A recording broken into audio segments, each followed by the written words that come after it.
কারখানা। মা, এ কি গো, তুমি এখনো গেঞ্জি পরে? কেন গেঞ্জি পরার আইন নেই নাকি দাসপাড়ায়? আরে, আইনের কথা উঠছে কেন? গেঞ্জির সঙ্গে আইনের কি সম্পর্ক আছে সেটাই তো বুঝলাম না। বলছি, পাঞ্জাবি টাঞ্জাবি পরনি কেন এখনো? তুমি কি বলছো আমি বুঝতে পারছি না। এই বিদঘুটে গরম, এই গরমে খামোখা পাঞ্জাবি পরতে যাবো কেন? হ্যাঁ, আর তাছাড়া বাড়িতে তো আমি গেঞ্জি পরেই থাকি। কি হলো আঙ্কেল, আপনি এখনো গেঞ্জি পরে বসে আছেন? কেন এখনো গেঞ্জি পরে আছেন আঙ্কেল? তোরা কিছু বল। আমি তো তোদের কর্মকর্তা আঙ্কেলকে বলে বলে ফেড আপ হয়ে গেছি। এখনো গেঞ্জি পরে বসে আছে? আরে বাবা, এতদিন ধরে তো আমাকে দেখছো, আমি তো বাড়িতে গেঞ্জি পরেই থাকি। কি রে নাট বলছো, তোরা আমাকে বাড়িতে গেঞ্জি ছাড়া অন্য কোনো পোশাকে দেখেছিস? সে কি আমরা জানি না? আমরা তো এইটুকু বয়স থেকে আপনাকে দেখছি। গেঞ্জিটা খুলে ফেলুন। আরে বাবা, বাড়িতে গেঞ্জি পরে থাকেন বলে কি আপনি বিয়ে বাড়িতেও গেঞ্জি পরে যাবেন আঙ্কেল? বিয়ে বাড়ি? কার বিয়ে? সে কি মশাই, ভুলে গেলেন কার বিয়ে? তাজ্জব ব্যাপার মশাই। নিন, তাড়াতাড়ি পাঞ্জাবি টাঞ্জাবি পরুন, আমরা যে আপনার জন্য অপেক্ষা করছি। ও হ্যাঁ হ্যাঁ, বিয়ে বিয়ে বাড়ি, বিয়ে বাড়ি মানে চন্দ্রবাবুর মেয়ের বিয়ে তো আজ। কিন্তু আমি কি জন্য পাঞ্জাবি পরতে বসবো? আমি তো যাচ্ছি না। হ্যাঁ, তুমি যাচ্ছ না মানে? পাগল, যার দিনকাল পড়েছে, বাড়ি তালা বন্ধ করে কেউ বাসে করে দাসপাড়া থেকে হৃদয়পুরে নিমন্ত্রণ খেতে যায়, এর মানেটা বুঝছো? না, বুঝিনি, আমাকে বুঝিয়ে দাও। তার মানে হলো হোল নাইট বাড়িটা বেহেফাজত থাকবে। ইম্পসিবল। বাসে করে পুরো দাসপাড়া চন্দ্রবাবুর মেয়ের বিয়ে খেতে যাচ্ছে। একবার ভেবেছো যে হারে চুরি বেড়েছে, তাতে ভালো মন্দ কিছু ঘটে গেলে তখন কি হবে? আপনি একা দাস পাড়ায় থাকবেন? আমি থাকবো কর্মকর্তা আঙ্কেলের সাথে। আমিও বা বাদ থাকি কেন? নাটো যেখানে, পল্টু আর সেখানে। আমি কি করব বলতো? তুই আমাদের প্রতিনিধি হিসাবে বিয়ে বাড়ি অ্যাটেন্ড করবি। আর আমাদের হয়ে মাংস মাছ আর মিষ্টি খেয়ে নিবি তুই আর রেঞ্জদা ভাগাভাগি করে। এই সত্যি তোরা বিয়ে বাড়ি যাবি না? না গো, তোমরা যাও। আমার কেমন যেন মন বলছে কর্মকর্তা আঙ্কেলের কাছে থাকা উচিত। বল্টু, চল আমরা আমাদের কথাটা আমাদের গার্জেনদের বলে দিয়ে আসি। ছেলে বটে নাট বল্টু। একদম নিখাদ সোনা।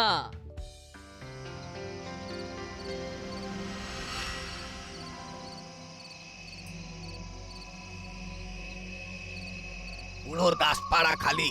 আমরা এখন মালি যত্ন করে জিনিসপত্র ফাঁকা করব। এখন এখান থেকে চুপ করে দাঁড়িয়ে দেখবো, তারপর ওরা চলে গেলে ফাঁকা দাসপাড়ায় ঝুপ করে নেমে পড়বো। এত দূরে দাঁড়িয়ে আছি যে ওদের কিচ্ছু কথা শুনতে পাচ্ছি না। ওদের কথা শুনে কি হবে? ওদের চলে যাওয়াটাই হলো আমাদের মূল লক্ষ্য। কি ওস্তাদ, ঠিক বলছি? এত জোরে কথা বলছিস কেন? কেউ শুনে ফেললে আমাদের চুরি করা খুব কষ্টের হবে। এইরকম ফাঁকা দাসপাড়া কখনো দেখেছিস? চালা, পুরো ঘর ঘর ধরে খালি করব। প্রথমে যাবো কর্মকর্তার বাড়ি। বাবা, এই টুকু দুটো ছেলে পুরো দাসপাড়ার দায়িত্ব নিয়ে নিল। আমার খুব খারাপ লাগছে। আমরা সবাই আনন্দ করব, আর নাট বল্টু বেচারা এখানে পড়ে থাকবে। আমরা নিশ্চিন্তে যাচ্ছি, কারণ কর্মকর্তা বাবুর সঙ্গে ওরা আছে। ঠিক বলেছেন দিদি। এটা বেশি বাড়াবাড়ি। পুলিশ তো সব সময় টহল দিচ্ছে, এর মানে পুলিশের ওপর আপনাদের কারো বিশ্বাস নেই? অবশ্যই বিশ্বাস আছে, বড় বাবুর ওপর বিশ্বাস না রেখে উপায় আছে? এবার যাওয়া যাক, প্লেন উঠে পড়, ড্রাইভার গাড়ি ছাড়ো।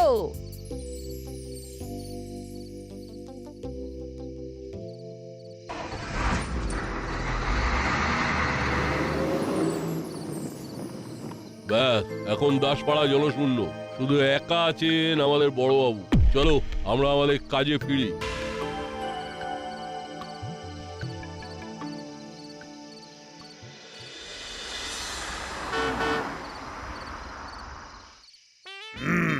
আজ আমাদের চরম পরীক্ষা। আজ কিন্তু আমাদের ঘুমলে চলবে না, সারাক্ষণ চোখ খুলে থাকতে হবে। হ্যালো, কে হাসে? হাসে কে?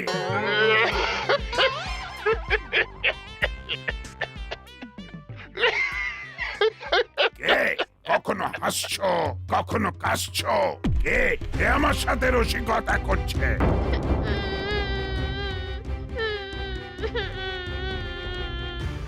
দূর, যত সব ভোরকুটির দল। क्या हुआ साहब ओ बुरकुटी क्या है साहब ওটার মানে হলো বদমাইশ।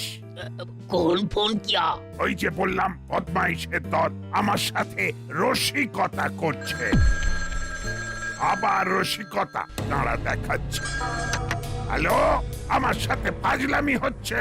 যদি ধরতে পারি না তোমাদের সব কটাকে জেলে ভরবো। এ কি হচ্ছে আমি বলছি অত হট চেম্বার কেন? এ, ও বুঝেছি, তুমি ইন্নি হ্যাঁ অত হট চেম্বার কেন? সকাল থেকে হট চেম্বারে বসে বসে হঠাৎ করে মাথাটা হট টেম্পার হয়ে গেছে। আমার ভুল ধরতে যেও না, চেম্বারের শেষে র আর ওই টেম্পারের শেষেও র আছে, রয় রয় মিলে গেছে। তাই দেখলাম তোমার ভুল ধরানো আমার কম্য নয়। তা বলো, হঠাৎ ফোন করলে কেন? তোমরা কি পৌঁছে গেছো?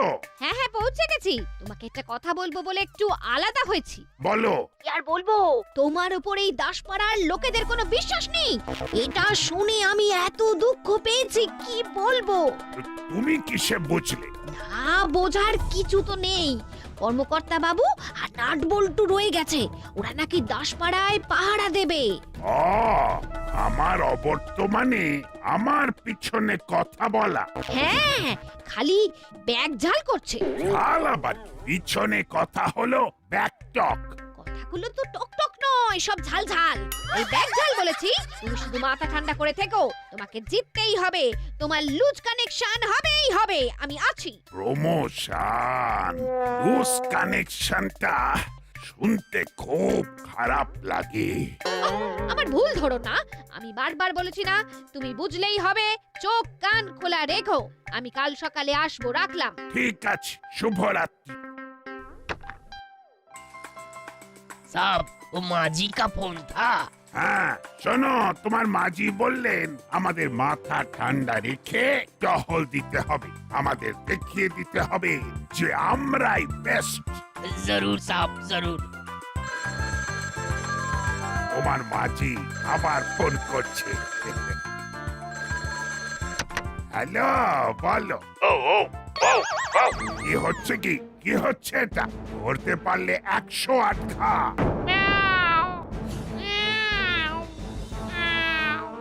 একে আমার সাথে রসিকতা হচ্ছে। চুপ, যত সব ভোরকুটির দল। ও, খুব মজা হয়েছে। বড়বাবু খেপে বোম। এটা হলো যুদ্ধের প্রথম ভাগ। মানুষকে ঘেঁটে দাও। বড়বাবু ঘেঁটে গেল মানে বড়বাবুও চঞ্চল হয়ে গেল। বড়বাবু চঞ্চল হলেন মানে আমাদের কাজের সুবিধে হয়ে গেল। চুরি করা এখন আমাদের বাঁ হাতের খেলা। টিমটা নষ্ট করে দে বাবা, ভেঙে দে। এই হলো আমাদের ওস্তাদ, খুঁটি নাটি সব মাথায় আছে। তোমার কাছে এখন অনেক কিছু শেখার আছে ওস্তাদ। আচ্ছা, আমাদের বড় বাবু এখন কি করছে? এবার হতভাগাগুলোকে দেখাচ্ছি। ফোন করে কথা না বলে খালি হরবলার মতো কখনো কুকুর, কখনো বিড়াল, কখনো ছাগলের ডাক ডাকছে। হাই, কে রে? আমার সাথে রসিকতা করছিস? হ্যালো হ্যালো, কি হয়েছে গুপি? Sorry sir, sorry. পরপর ভুতুড়ে ফোন আসছিল তো, তাই আমি কনফিউজড হয়ে গেছিলাম। কখনো হাসছে, কখনো কাঁদছে, কখনো আবার কুকুর, বিড়াল, ছাগলের ডাক ডাকছে। হুমুকি প্রতিভা স্যার। ঠিক আছে, মাঝে মাঝে এরকম ঘটনা ঘটে। Thank you sir, thank you. এখন কি করছো? তোমাদের দাসপাড়া তো ফাঁকা, তোমার ওপর খুব বড় দায়িত্ব। ঠিক পালন করতে পারলে প্রমোশন অবধারিত।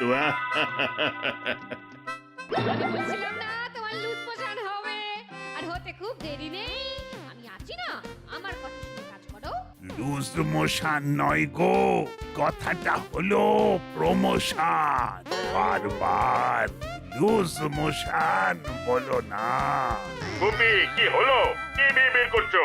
কি হলো? তোমার লুজ মোশন হয়েছে? লুজ মোশন না না না না না স্যার, আমি অন্য একটা কথা ভাবছিলাম। হ্যাঁ, এই ভাবতে ভাবতে লুজ মোশনের কথা মনে এসে গেছিল। ভাবা যায় না, ভাবা যায় না। কোথায় হচ্ছে তোমার প্রমোশনের কথা, সেখানে তুমি নিয়ে এলে লুজ মোশন। সত্যি সত্যি তোমাকে যে কি বলি।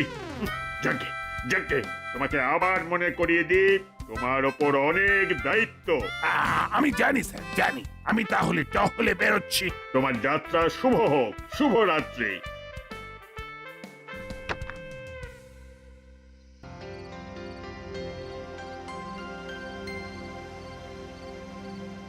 আঙ্কেল, বেশ ভালো খাওয়া হলো, এবার একটু হাঁটা যাক। রাতের পরিবেশটা একবার দেখে নেওয়া দরকার। ঘর ফাঁকা রেখে যাওয়াটা কি ঠিক হবে? আমরা তো আজ পুরো দাসপাড়ার দায়িত্ব নিয়েছি। তা তো নিয়েছি, ঠিক আছে, চল তাহলে আমরা একটু টহল দিয়ে আর। হ্যাঁ রে, তোদের খারাপ লাগছে না তো? কেন কাকু? না, এই যে তোদের সব বন্ধুরা বিয়ে বাড়ি খেতে চলে গেল, তোরা গেলি না। সে তো আপনিও গেলেন না, আপনি একা থাকবেন, তাই আমরাও আপনার সাথে থাকবো। ঠিক আছে, আমি তোদের কাল তোরা যা খেতে চাস তাই খাইয়ে দেবো। ব্যাস, আপনি তো আমাদের জন্য ভেবেই রেখেছেন। তাহলে এবার চলুন আমরা দাসপাড়ার জন্য পথে নামি। বাহ, দারুণ বললি তো বল্টু। আমাদের এই পথে নামাটা দাসপাড়ার জন্য। বাড়ি থেকে আমাদের অস্ত্রটাও নিয়ে এসেছি। ও, তোরা যখন বাড়ি গেলি তখন ওই গুলতিটা সঙ্গে করে এনেছিস, তাই তো? হ্যাঁ, রাতের বেলা কোথায় কি লাগে ওটা আমাদের সঙ্গে থাকে আমরা যখন অ্যাকশনে থাকি। বাহ, সত্যি তোরা অনেক দূর যাবি। চল এখন যাওয়া যাক। এই রে, কি হলো আঙ্কেল? কি আর বলবো, সকাল থেকে শরীরটা ঠিক নেই। আমার বিয়ে বাড়ি না যাওয়ার এটাও একটা কারণ। বদহজম হয়ে গেছে রে। এই আমি না চট করে ঘুরে আসছি। তোরা একটু ওয়েট কর। সর্বনাশ, লোডশেডিং। আমাদের না কখনো আসা উচিতই হয়নি। নাট বল্টুর জন্য মনটা খুব খারাপ লাগছে। তোর কি করার আছে? ওরা তো নিজেরা ইচ্ছে করে এলো না, সব বেশি বেশি। ঠিক বলেছিস শুনা, এদের সবেতেই তো বাড়াবাড়ি। ওরা নিজেদেরকে কি যে মনে করে কে জানে। দাসপাড়ার মাসিহা। যা বলেছিস। তাছাড়া আমাদের বড়বাবু তো আছেন। কাল গিয়ে দেখবো ওরা কি হাতি ঘোড়া ধরেছে। তোরা কি চাস যে দাসপাড়ার কিছু হোক? ওদের জন্য না এখন আমারও না খারাপ লাগছে, বুঝলি? দেখছেন দিদি, রেঞ্জ কেমন বদলে গেছে। হ্যাঁ, শুনলাম ওর কথা, বেশ ভালো লাগলো। সব ঠিক থাকে যেন। ওরা এখন কি করছে কে জানে।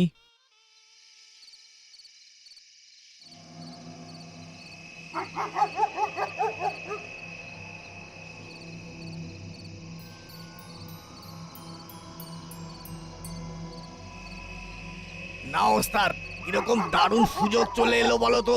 লোডশেডিং হয়ে গেছে। চল আজ কর্মকর্তার বাড়িটা ফাঁকা করি। তোমরা দুই ওস্তাদ রেস্ট নাও, আমি আর বাবা আমাদের কামাল দেখাই। কি বলো বাবা? বলেছো তো ভালোই। চলো আমরা দুজনেই ভেতর থেকে সবকিছু বাইরে নিয়ে আসি।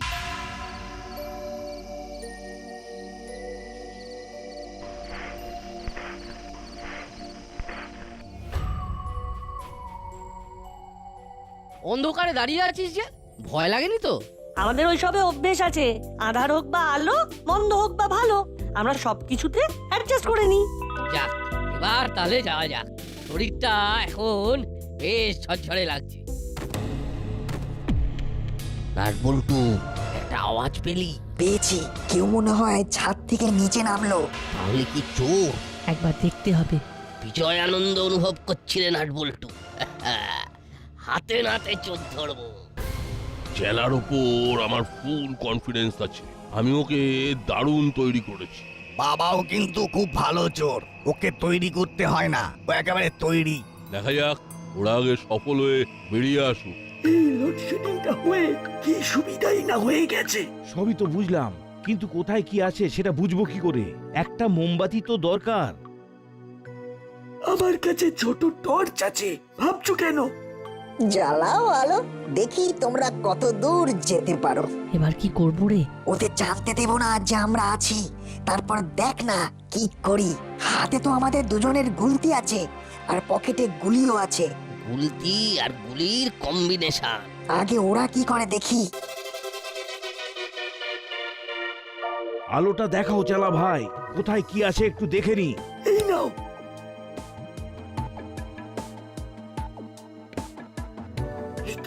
এই তো আলমারি। ব্যাস, ছু মন্তর দিয়ে আলমারি খুলে দেবো। দেখো কিরকম আমার হাতের কাজ। চাবি নেই কিন্তু আলমারি খুলে যাবে। এই দেখো।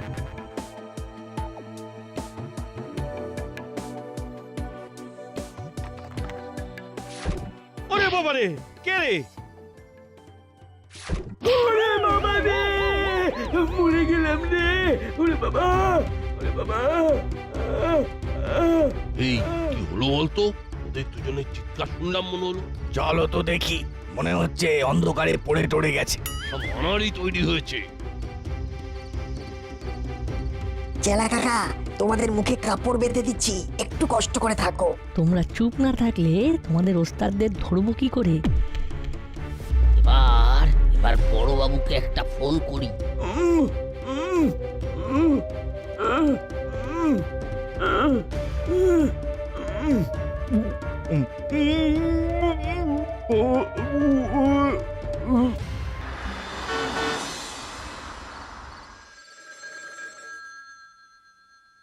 আবার ফোন বাজছে। এত রাতে কি কেউ উল্টো পাল্টা ফোন করবে? কি হাবু, ফোনটা ধরেই ফেলি। হ্যালো, আমার বাড়িতে দুটো চোর চুরি করতে এসেছিল, তাদেরকে ধরে বেঁধে রেখেছি, আপনিও চলে আসুন। ওরে বাবা, আপনি চোর ধরে ফেলেছেন? বাবা বাবা বাবা, আমি এক্ষুনি আসছি, রাখুন রাখুন। এবার বৃষ্টিকে ফোন করে সুখবরটা দিতে হবে।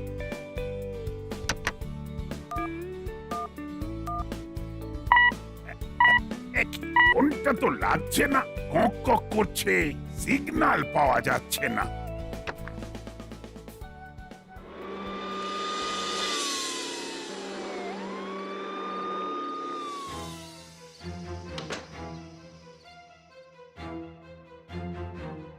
বুঝলি কাকাতুয়া, ওরা ঘরে ঢুকে আমাদের জন্য দরজা খুলে রেখেছে। বুদ্ধিটা ক্রমে ক্রমে খোলতাই হচ্ছে। এখন আমরা কি করব?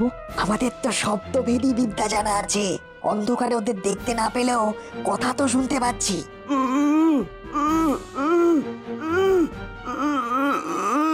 কিরে, কি হলো? কোথায় তোরা?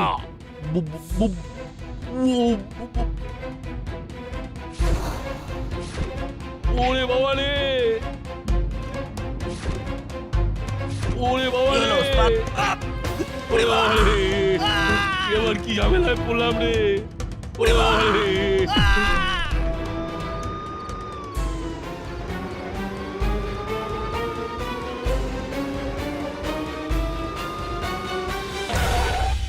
ভাবলাম ফাঁকা মাঠে গোল দেবো। ফাঁকা মাঠ আর পেলি না। এই দুটো বাচ্চা তোদের চারজনকে ঘোল খাইয়ে দিল। এই যে এক্ষুনি ফোন করে বললেন দুটো চোর ধরেছেন। এই চোর দুটো হলো মাছের টোপ। ওই টপ দিয়েই হপ করে আরো দুজনকে ধরে নিলাম। বড়বাবু, কি সাংঘাতিক টিপ ওদের! এই অন্ধকারে গুলতি চালিয়ে চেলা, মুড়িলাল, কাকাতুয়া আর বাবাকে একবারে ধরাশায়ী করে ফেললো।